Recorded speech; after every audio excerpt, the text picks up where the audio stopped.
मेरी जिंदगी किसी और की, मेरे नाम का कोई और है। मेरी जिंदगी किसी और की, मेरे नाम का कोई और है।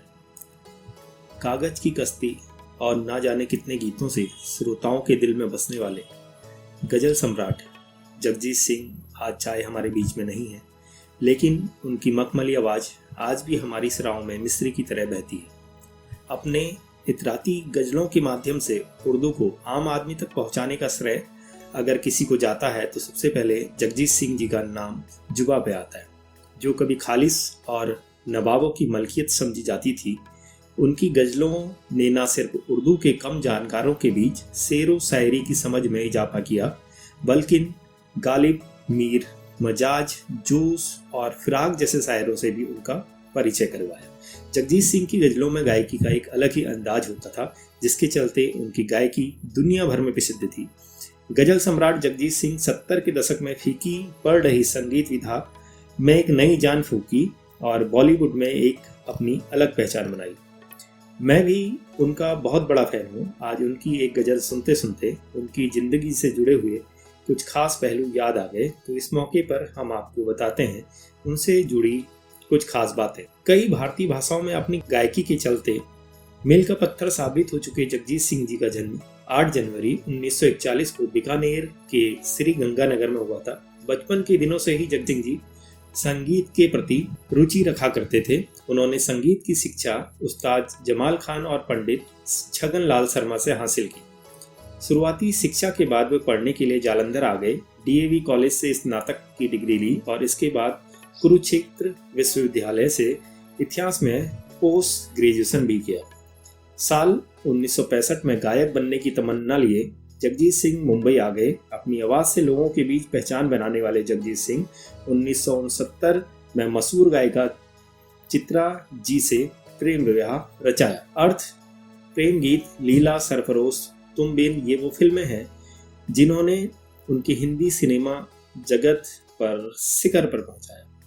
बहुत कम लोग ये बात जानते हैं कि जब जगजीत जी मुंबई में नए नए आए थे तब उनके पास रहने और खाने के लिए पैसे नहीं थे। ऐसे में घर चलाने के लिए वे शादियों में या फंक्शंस में परफॉर्मेंस दिया करते थे। जगजीत जी का पहला एल्बम दी अनफॉरगेटेबल जो 1976 में आया था, बहुत ही हिट रहा। जगजीत जी उन दिनों को याद करते हुए कहते हैं, उन दिनों किसी सिंगर को एलपी डिस्क मिलना बहुत फख्र की बात हुआ करती थी। बहुत कम लोग जानते हैं कि सरदार जगजीत सिंह इसी एल्बम के रिलीज के पहले जगजीत सिंह बन चुके थे।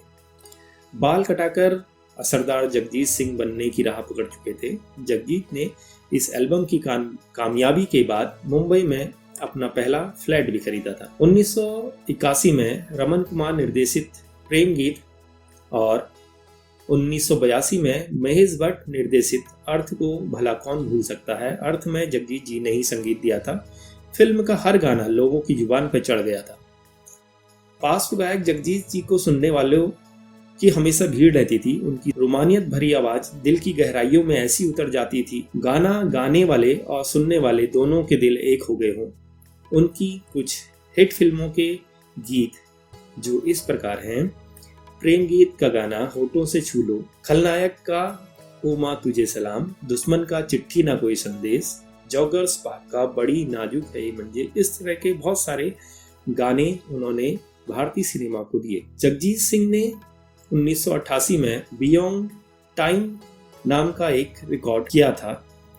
यह किसी भी भारतीय संगीतकार की पहली डिजिटल सीडी थी। जगजीत सिंह और चित्रा सिंह अपने पेशेवर जिंदगी की बुलंदियों को छू ही रहे थे कि उनकी जिंदगी की सबसे बड़ी त्रासदी हो गई।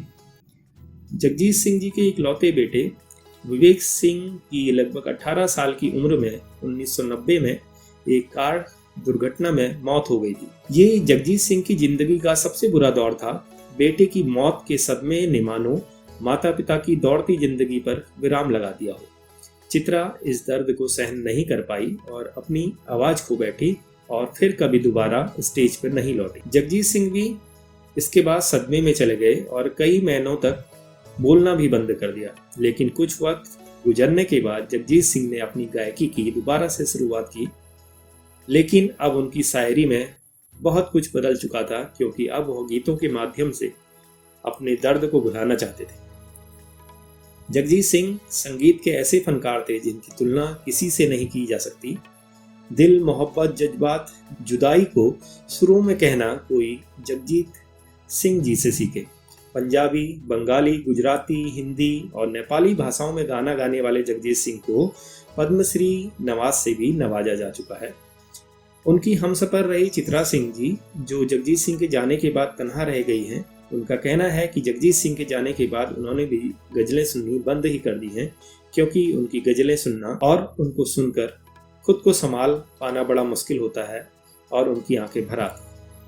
जगजीत सिंह की गज़ल, ये दौलत भी ले लो, ये शोहरत भी ले लो, भले छीन लो मुझसे मेरी जवानी, मगर मुझको लौटा दो वो बचपन का सावन, वो कागज की कश्ती, वो बारिश का पानी, हमेशा इंसान की ज़िंदगी को जीने का सबब देती रहेंगी।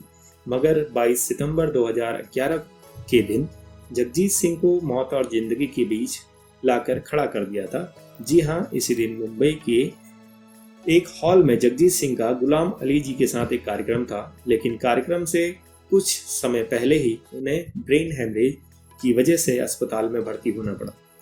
धीरे धीरे उनकी हालत बिगड़ती गई और 10 अक्टूबर 2011 को जगजीत सिंह जी ने अपनी आखिरी सांसें ली।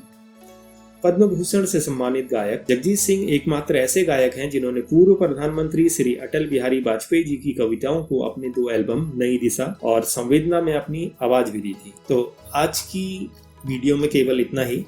फिर मिलते हैं किसी एक नई वीडियो के साथ, तब तक के लिए बाय बाय।